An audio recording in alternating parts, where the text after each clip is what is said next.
So I want to thank you guys for all coming tonight to our SALT Talks.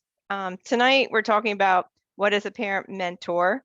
My name is Patty Schramm. I'm the Parent Resource Coordinator for the SALT Talks. So this month in April, I wanted to touch on supports and tools. Last night, we heard about backward planning by Sue Beck. Tonight, we're going to learn what a parent mentor is and what they mean for you and how they can help, how can they help you and who they are. So, and then at the end of the month, we're going to be talking about charting the life course. So, but tonight is our second session of 3, and we're talking about the parent mentors. So I'm going to turn it over to who's going to be the primary speaker. Is it Terri? Okay. I'll turn it over to you guys, and you can introduce yourselves and as you're presenting. So thank you. Hi, everybody. Thanks for joining us. I'm Terri Doerr. I am the parent mentor from Lakota Local Schools in Butler County and the parent of a 28-year-old son on the autism spectrum.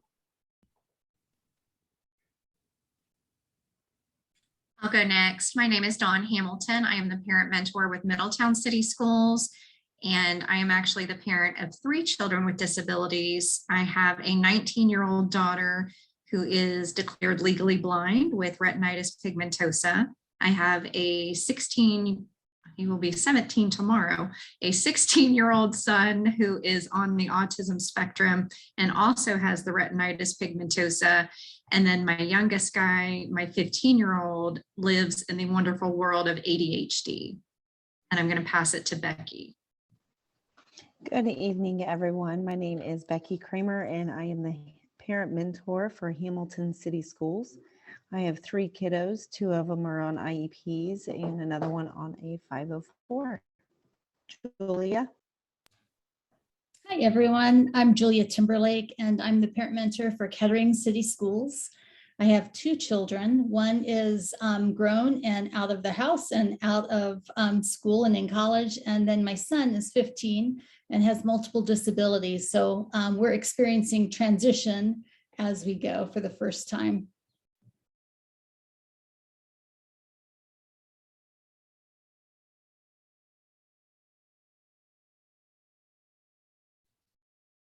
I think that is all of the official parent mentors on the call. And Terri, I know you and I kind of messaged as to who was going to be doing what this evening. So did we want to go ahead and start with the video, or how did we want to start officially? Sure. There's a video that Ashley Thoreen put together. Ashley was the parent mentor from Piqua City Schools. She's no longer in that role, but she put together this beautiful video that explains the process. So I'm going to try to screen share that. Just give me a second. And just know that the contact information from Ashley is no longer correct. So ignore that part of the video. But if you have questions and need to reach out to us, please feel.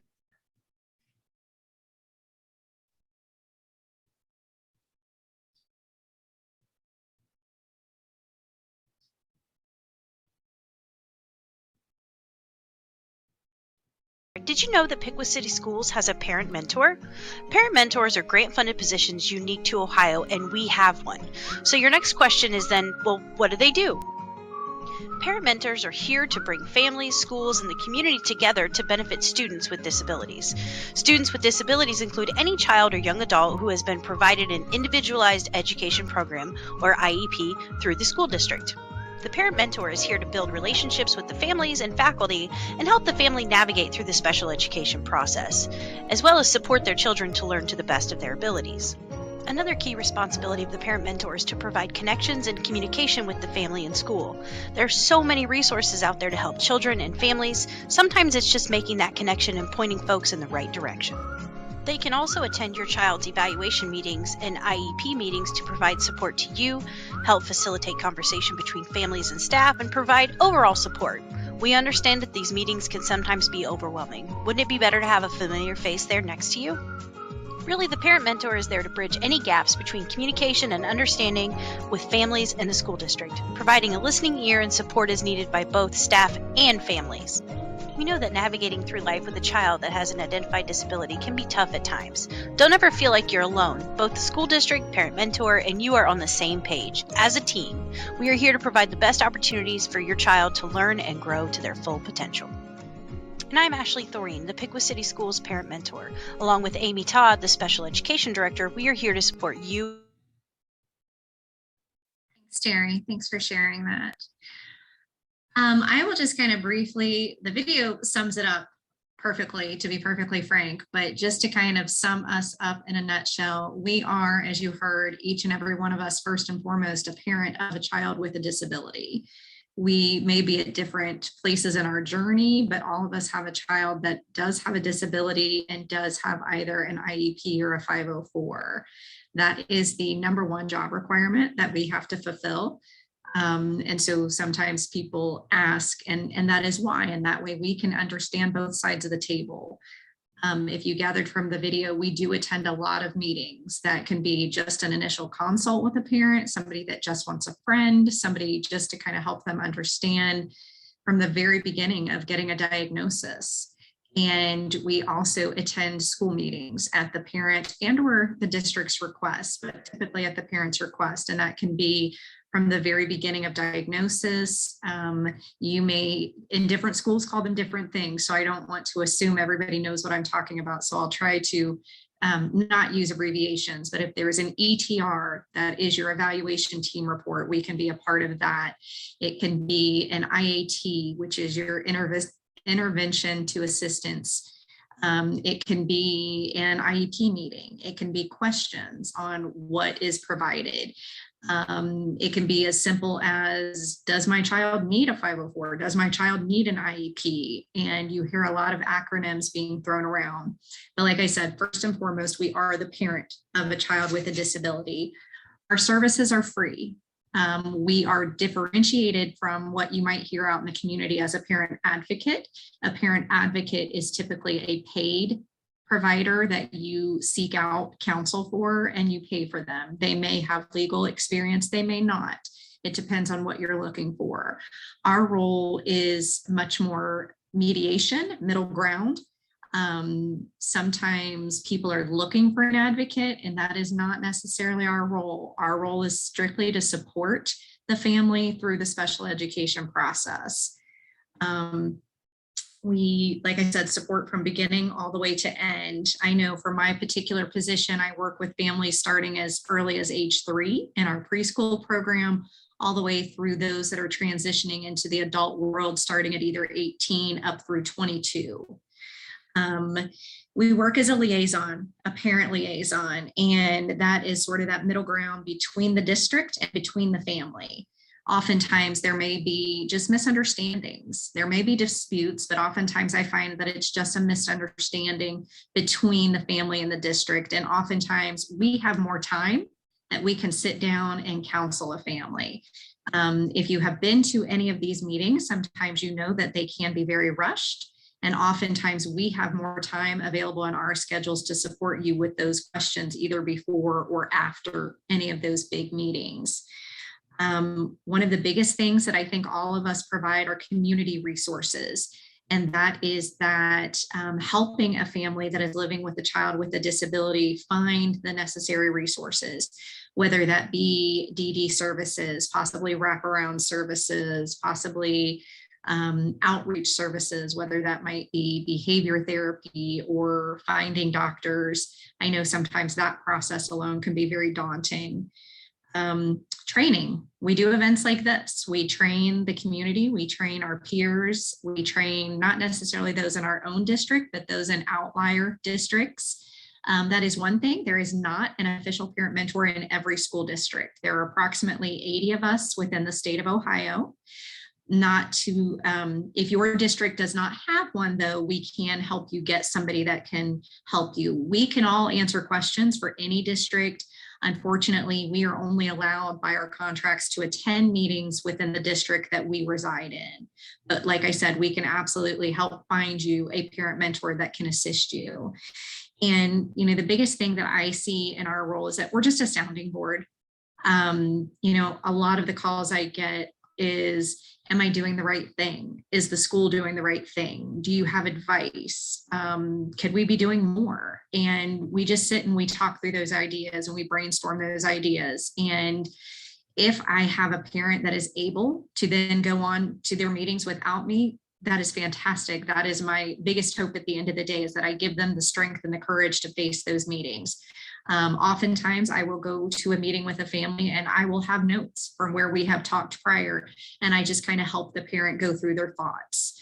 I always recommend every family, whether you are confident, not confident, etc., to take somebody with you. No matter what happens when you go into that meeting, you are thinking with your heart. And whether you are mom or dad or aunt or uncle or guardian or whomever is raising that child, inevitably you are going to think with your heart. And because we are sitting with you, we can hear with our brain. And so sometimes when we hear some unfortunate or not so great news, sometimes we tune out the rest of the big words. And so we can just be there to help you through that process. That's a lot. Anybody think of anything that I missed or we should speak about? I don't see any questions in the chat. So at any time we say something and you do have questions, please feel free to put it in the chat. We're happy to answer those.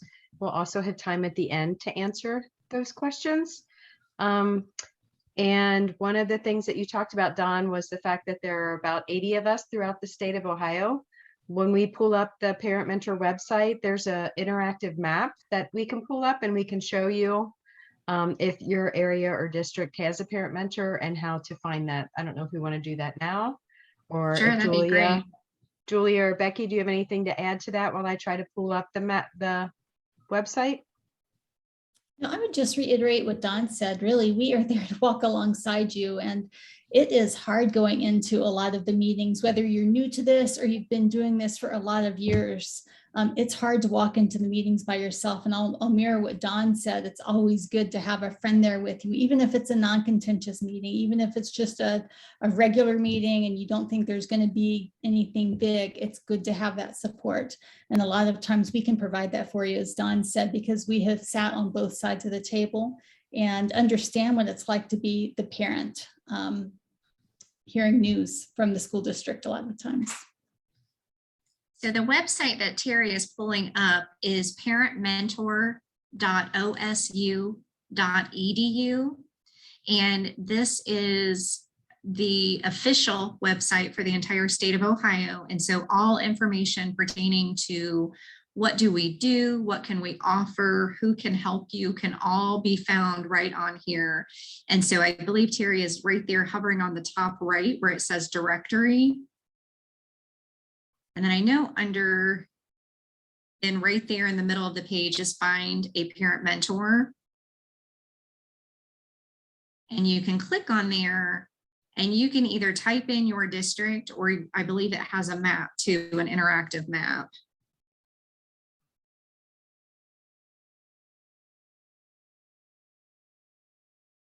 Yeah, so over on the left, you can pull up an example, a specific district, or over on the right, the stars are where somebody is located. And then, like I said, if your particular district does not have a parent mentor, I know many of the families that are going to be on today's call are going to be Butler County, possibly Warren County, Hamilton County. If you happen to fall in a district, say I'm in Middletown and I have two districts on either side of me. I have Monroe directly to the south of me, and I have Franklin directly north of me. Neither of those districts have a parent mentor, so I do receive a lot of calls for those areas. But if you would like somebody to attend a meeting with you, then we could always find somebody that covers a particular county. And then some of our parent mentors actually work through an ESC, a local ESC. So they may cover more districts. I know Terri covers only Lakota. I cover only Middletown. Becky covers only Hamilton. But some of our parent mentors that have a smaller region may cover multiple counties or multiple schools within those counties.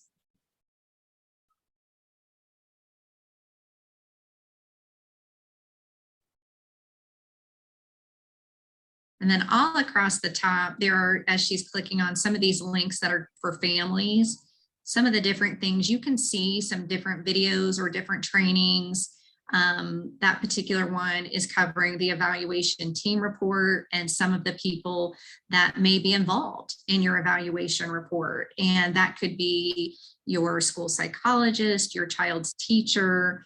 They might bring in related services. That could be a speech therapist, an occupational therapist, a physical therapist. It may be a teacher of the visual, or possibly a teacher of the deaf. And whatever services a child may need, that particular related services will also do a part of that report. So I don't know that we're spending a whole lot of time on all the exact process from start to finish, but more what we can help you with as being parent mentors. But again, just the biggest thing to reiterate is that we are just a resource. We are a tool that a family can use to help them understand this process, which can be at worst very intimidating and at best very helpful. But I will reiterate, when we talk a lot about these IEPs and 504s, just keep in mind, not every child needs an IEP, not every child needs a 504, nor will every child qualify for an IEP or a 504. And those are oftentimes a lot of the questions we get as well. And if your child doesn't qualify, that doesn't mean that there aren't things that we could present to the team to help get what are called accommodations. And those would be things that could possibly be presented in a classroom to help your child as well. I don't know if can you guys hear me now? Yes. Okay. Now I'm on the part of the website that's for schools. One of the important links there is the Ohio Department of Education, which you see. Alternate assessment information, if that's important to you and your family, behavioral intervention and supports, PBIS. And then the special education profile public summary is also there. So if you'd like to know how your district or compare other districts are, you can find that information on there. We'll go to the supporting agencies now.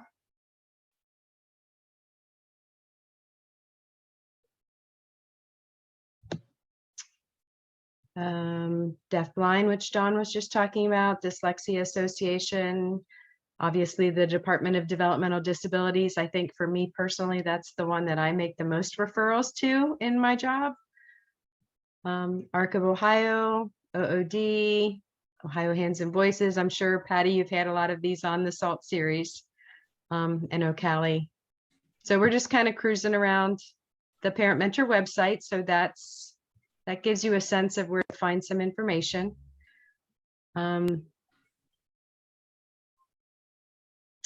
Julia or Becky, anything that you want to add or anything that we've forgotten? The only other thing that I thought about as we were zooming through the website is that we're also there to help you understand your rights as a parent. And so if there does arise a situation where it's an unresolved issue with the school district and you're wondering what your rights are as a parent or how to go about resolving it, we can also help you walk through that process and look at different options for resolving whatever dispute that you're having at the moment, which I think is an important role, understanding parent rights and the operating standards for school districts and special education. Especially when you're emotionally charged, right? That's your baby.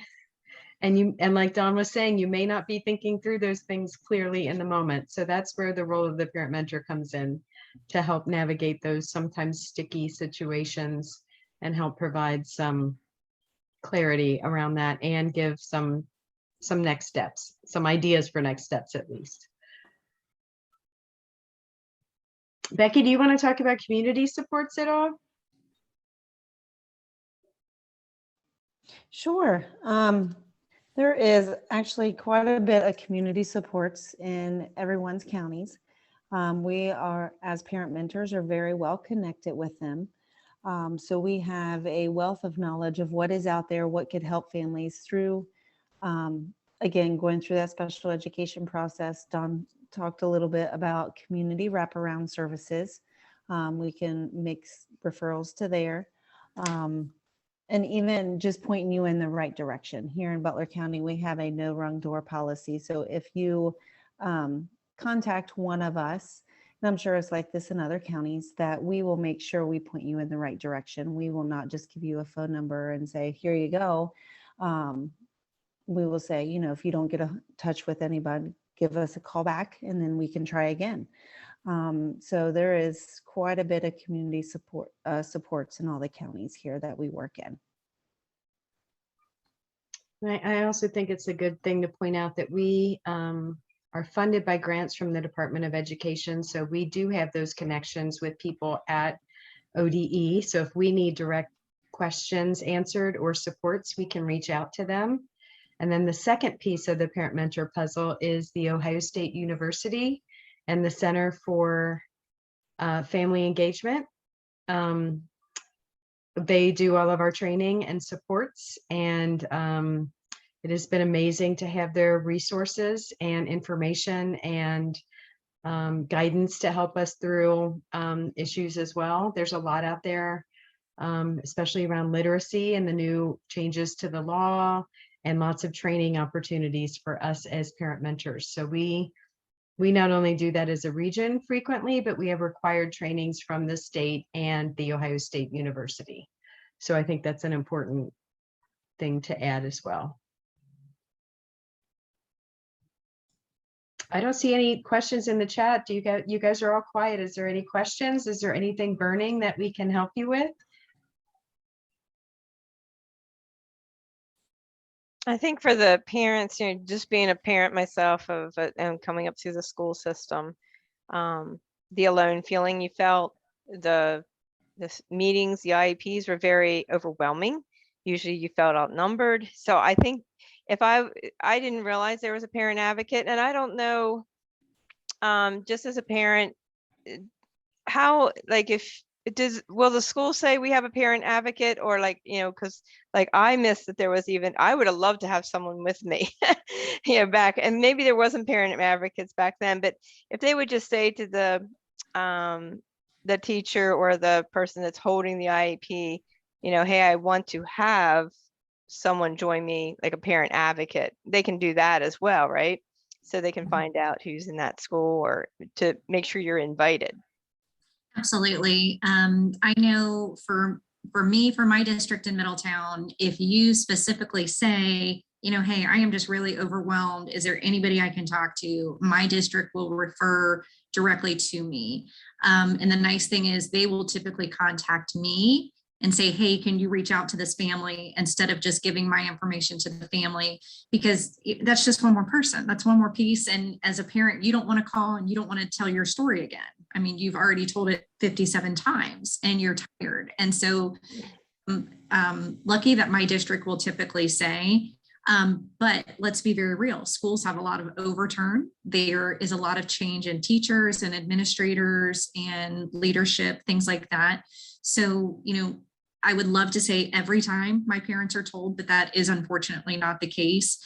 As a parent of a child with a disability, I will remind you, you are and always will be their number one advocate, and your job is never done. You know, I work with families that say, oh my gosh, I have to do this every year.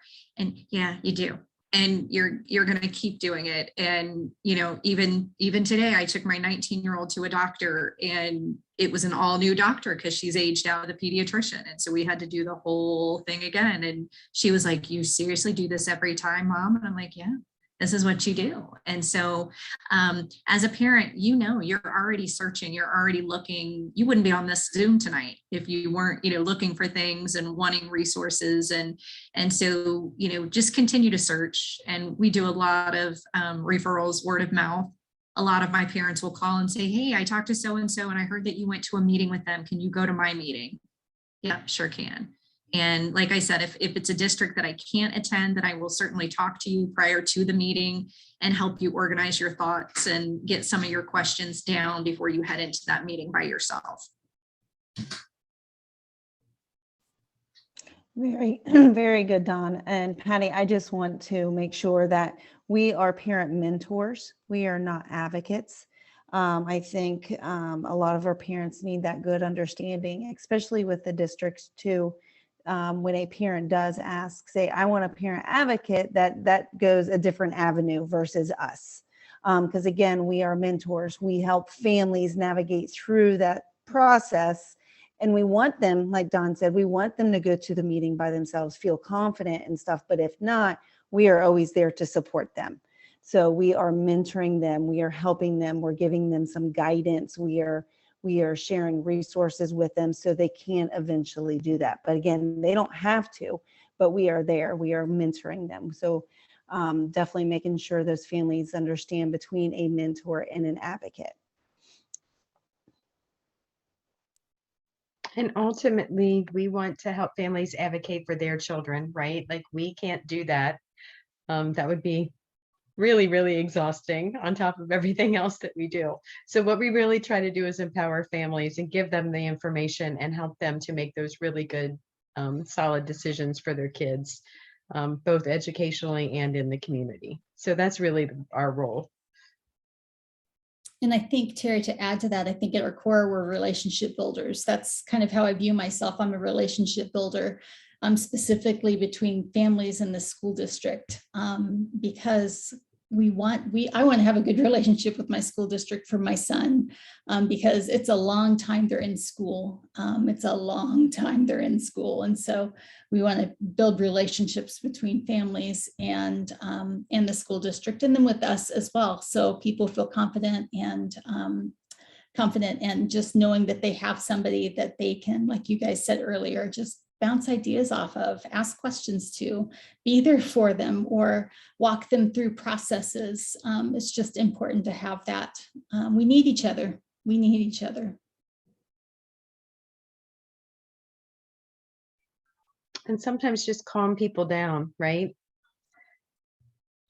It's upsetting having a child go through a system like the special education system. Which is rather messy at times.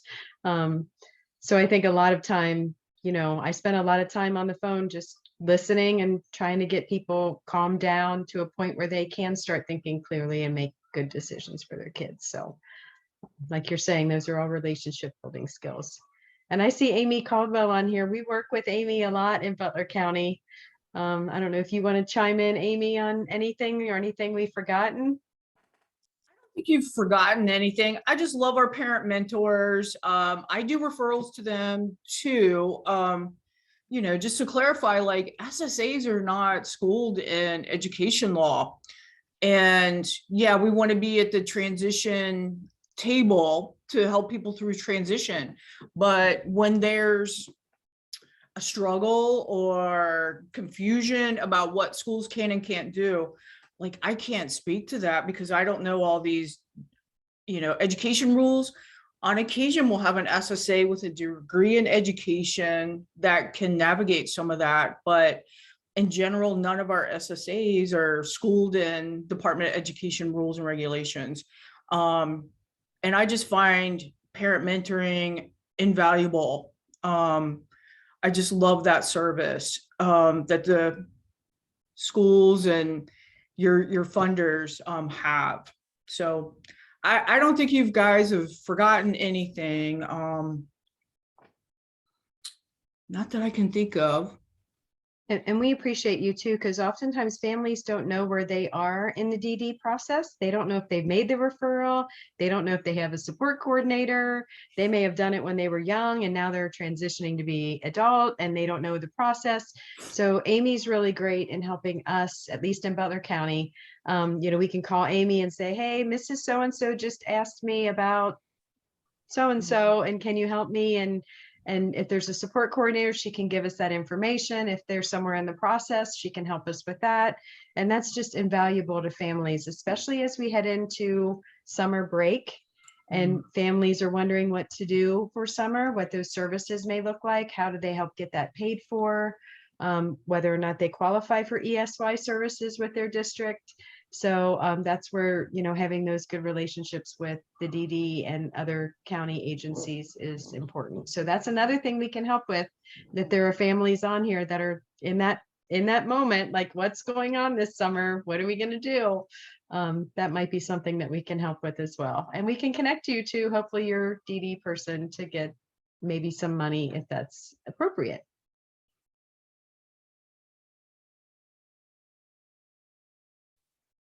I think one of the, just to have had a, another ear at that meeting, like the IEP meeting, to have someone else sitting there with you, just, what did they say? Well, the acronyms, when you're sitting in an IEP, I'd hear a lot of acronyms. OOD was one of them, and then I'm still trying to figure out what the acronyms stand for. And they're like, here, sign this. And it's like, oh, and I'm still, trying to, wiggle my way through this IEP. And now, wait a minute, let's back up. But you didn't want to, as a parent, to disrupt the meeting too much, because you knew that they had you on a timeline. And it was like, just learning that process was a challenge. But being able to invite someone to, give that ear or be there just to, mentor you. And also, I just want to and we've talked about this throughout the year with SALT Talks, OOD, age 14 and up, you can contact them, you can invite them, so they get to know your child. I mean, your child's not going to be working right then or anything, but they get to know your child. Invite the DD, the County Board of DD, so they get to know who they are. Just kind of invite these different ones. It's always nice to have that extra support during the IEPs, even if it's just getting to know or just bouncing off ideas. So Maybe we should come up with a card with the abbreviations. I have in the live binder acronyms, but it's like I tell the parents they can print this off, but there are so many acronyms, but it's like you have to highlight the ones that are most likely used in the IEP. And then they Yeah. change them on you. Like OOD used to be, I think when we were there, what was it? BVR, I think. Yeah. I guess on the one that, or was it RSV? I'm trying to remember. I think one was a different one too. There was like, they were going back and forth between a couple of them, and I And kind of got lost. And some districts will change things. I think Dawn talked before about the RTI process. Well, in some districts, that's called the MRSS process. Some districts, it's different in districts, and it's different with state. And yeah, it can be very overwhelming and confusing for parents. Very good point. Well, especially since there is another MRSS, right? Correct. The mobile response, yes. Wow. Yeah, that's not confusing at all. Well, and Just I like think the terminology, the SSA, as we're going through SALT Talks, they talk about SSA referring to Social Security Administration, but then you also have the SSA in the County Board of DD world. And it's like, which one are you talking about? Yeah, it's like, yeah, these kind of things, when they overlap like that, can be very confusing. And I think that's one of the things that I do most during IEP meetings or evaluation team meetings is asking clarifying questions like that. When they start using jargon or they start talking in educational language, that's one of my biggest roles in a lot of ways, is asking clarifying questions. And it kind of clues the school team to know as well what they're doing. They know when I start asking questions that I'm trying to clue them into something, and helps with that clarification process.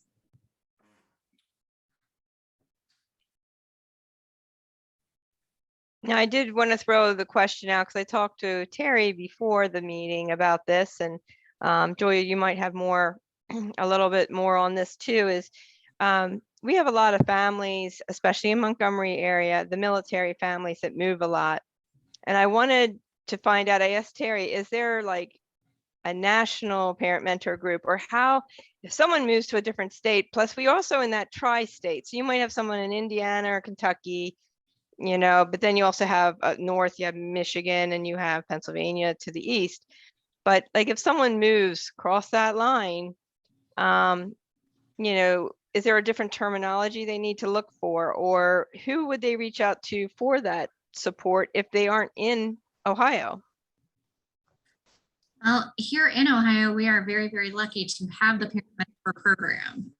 We are very unique, and it is not state to state, unfortunately. That is not to say that other states wouldn't have something. So my best advice would be to absolutely ask your school. And oftentimes that may be asking more than one person, because your teacher may very well not know, your principal may very well not know. So you may have to go all the way up to possibly the student services director or coordinator, whatever they're called in that particular district, and definitely your county boards. They're going to be a wealth of information regardless of where you're living. So, and I see that Becky did post in there. There is a Facebook page for military families, Exceptional Families of the Military, EFM. So, And yeah, just my family's in the military, well, my husband's side. On base, there's always some resources for those families.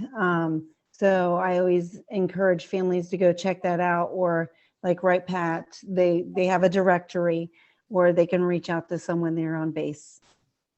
They do have groups. There's lots. There's an advocacy group for military families.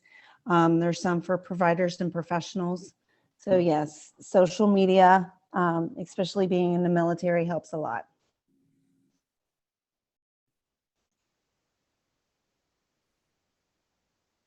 Okay, great. Thank you. And then we also talked about, I think I talked a little bit to Terri, was the Arc of Ohio, but Arc of whatever area you're in the sense of a state. If you would be a military person, I've had calls from, some families that moved to a different state, maybe to, California or something. They're like, where do I start? So I always give them the Arc of whatever state they have gone to as a starting point.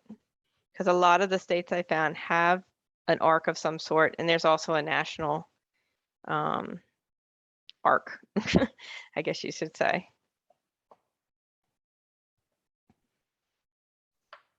Yeah, and just one other thing, I know that the SALT series is about transition, so just one other thing that I want to talk about briefly is guardianship. So if families have information or need questions answered about guardianship, we can give resources about that, and the other end of guardianship, which is supported decision making.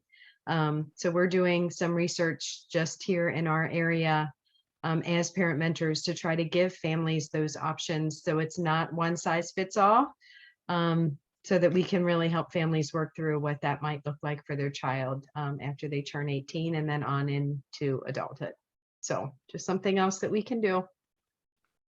And I think one of the things, like with the IEP, like you have the IEP and then you're traveling along and all of a sudden you're getting to high school, and it's like there's all these different steps you take for that transition piece, and like guardianship and the supported decision making, things that were out there someday are suddenly like, here they are. And just to have that guidance, I think, is very helpful. And even to talk with families through that future planning section of the IEP, that's so critical when you're doing transition planning.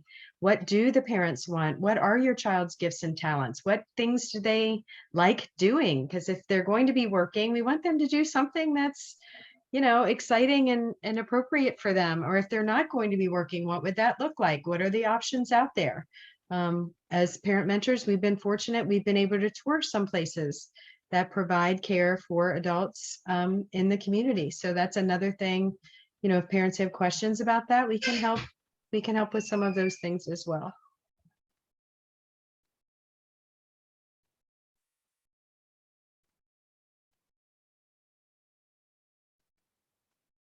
Is there anything else that you wanted to add? Anybody have any questions for the speakers today? I don't know if this would be a good question or not, but maybe. Like the difference between a parent mentor and a success liaison. I'll touch on that. Excuse me, I work very closely with the success liaisons in Middletown. They are through the Butler County ESC, and not to minimize either role, but kind of how we differentiate in our district is that my success liaison is focusing more on food, clothing, shelter, and those physical needs that might cause a barrier to education. whereas the mentors are doing more of that special education process and or community agencies, referrals, or partnering.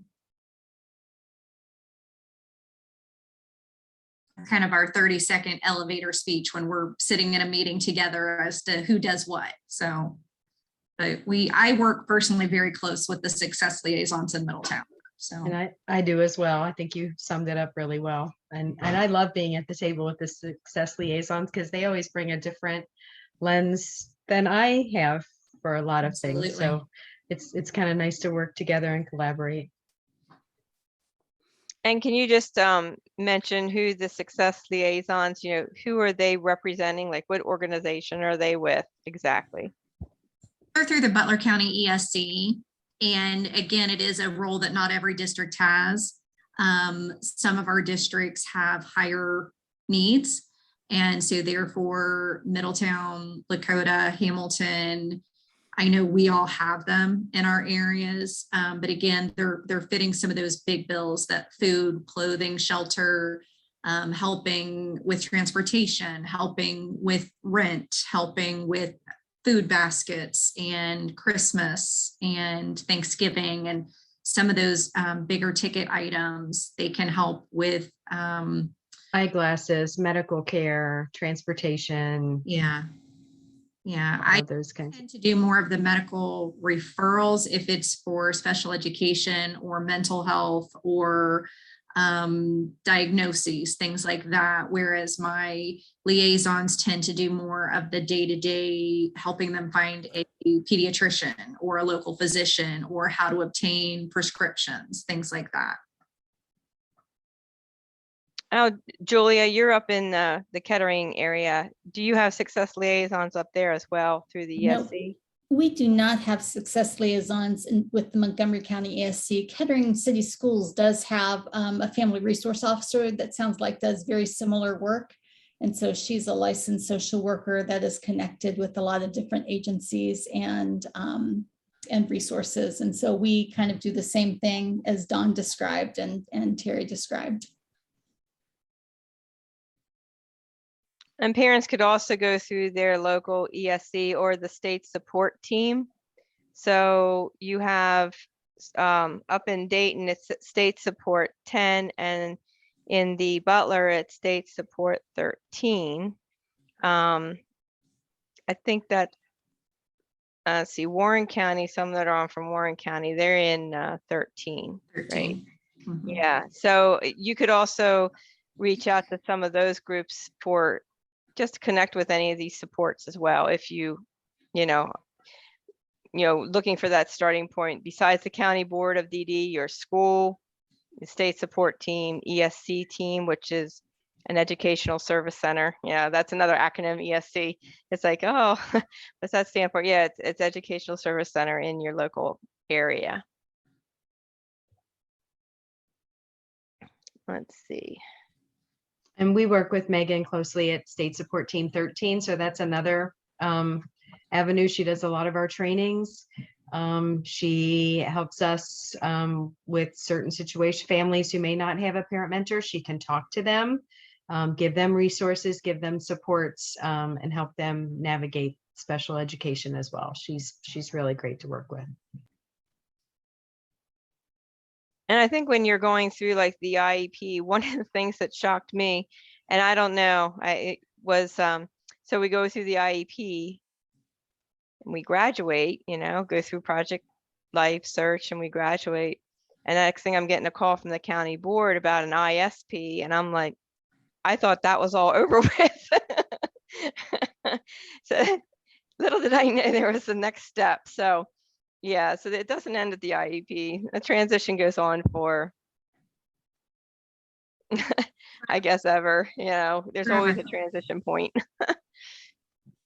Yeah, and when a student exits, when they've met graduation requirements and they exit, whether they're 18 or 22, the district has to do what's known as a summary of performance, which is a document which helps, I see you shaking your head, Patty, which helps with that student and their next steps. And it helps if they're going to college, it should give some information for the team to consider moving forward, or if they're going into the world of work, So that's just another thing that families should be aware of, that when it ends, that's really the last document that you should be getting from the school, if all goes well.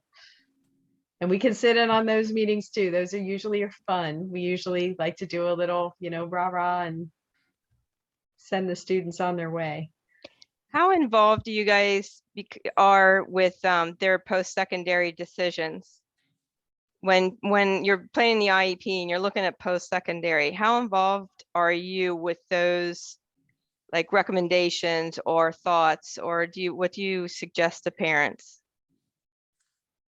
I think every family circumstance is going to be a little different.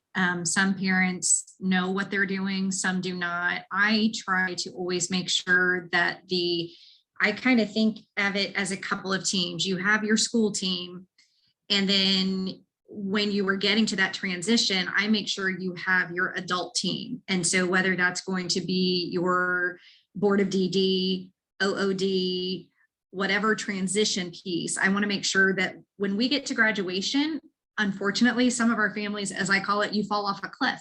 And it's like, you're here at graduation today and we don't have a plan for tomorrow. And so, you will hear terms like backward planning. And so we want to make sure that, whatever our goal is, we are working towards it as we go. But I want to make sure that no family gets to that end. And I want to make sure that even though you leave school today, you've seen some of these faces already. So if it's DD or OOD, then those people are already sitting there at the table with you. And so, whether it's you've been participating in a summer work program, or, we may be needing to look for a day program, wherever that adult at that time lies. So everyone is going to be very, very different. I'm fortunate to have a really good transition coordinator here in Lakota. And so we collaborate together often. And I really, that's part of the job that I really enjoy, is sitting down and talking with families about what options and what things are available, what gifts and talents do students have, what will they be doing when they exit school, what things make them happy, what things bring them joy. And I really love having those conversations with families and working through that process. That's fun for me. I think as a parent, it was all in many of your parents, it was difficult to see, to plan for that projected future.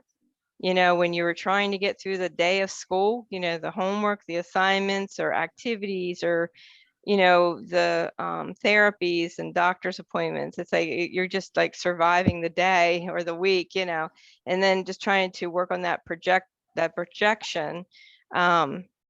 Was always a difficult hurdle. And I hear it from many parents, how I just wanted to get through the day, So I'm not sure how much you hear that as well, but I've heard that a lot. Again, that goes to each individual. If you're dealing with a family member with significant needs, it can be very tiring. It can be very taxing. And sometimes it's not even getting through the day. Sometimes it's hour by hour, and sometimes it's minute by minute. I can say from personal experience, I've been in those dark places where I wasn't sure how I was going to get through the next hour, let alone the next day, week, or month. And so I think that is, Terri, you could see her light up when she talks about transition. And I have to say, for me as well, I love the transition part. But when I started this job 9 years ago, it terrified me and it overwhelmed me. And sitting there at the time, I told you my kiddo will be 17 tomorrow. So, when I started this journey over, 14 years ago now, I never would have imagined where we might be now. And it was exhausting and terrifying. And so I will never say that I am an advocate, but I am definitely advocating to families to make sure you have that support system, and whomever that's going to include. If that's going to include DD or OOD, if that's going to include your mom, your dad, your neighbor, your sister, your pastor, your therapist, your workout buddy at the gym, like get that support system. And so that you are not facing anything alone.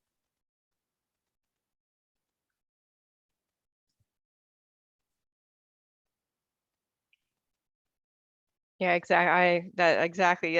You hit it on the nail with that, with those comments. That's very good. Thank you. Do you guys have anything else, any final comments? I know you sent me the one page, I put it up into the, our Google Salt Drive. And, we put the link there in the chat box so people can, touch into it. And that was kind of like a summary too, correct? Yeah, the email page, or I'm sorry, the website. And then the one page is just kind of our official document that we are given through the Parent Mentor Grant. And that is a form that all of us share with families, districts, administrators, agencies, et cetera, just kind of our 30-second what we do. Okay, great. Thank you. So I'm going to close the recording. So if there's anybody that wants an open discussion, unless you have something else if anybody wants to add anything. Okay, well, thank you. Thank everybody for coming, and thank you for speaking about the Parent Mentor and the supports that it has. I'm hoping that many people who have listened to this or have attended tonight or listened to it later will be able to, check out, see who's in their school district, or be able to reach out to someone for that support during like the IEP, during the school, their school stage of school age stage, up through that time for graduation, or, whatever all that involves, and all the different resources this group provides. So I want to thank everybody for coming. And 1 second while I close the recording. 1 second.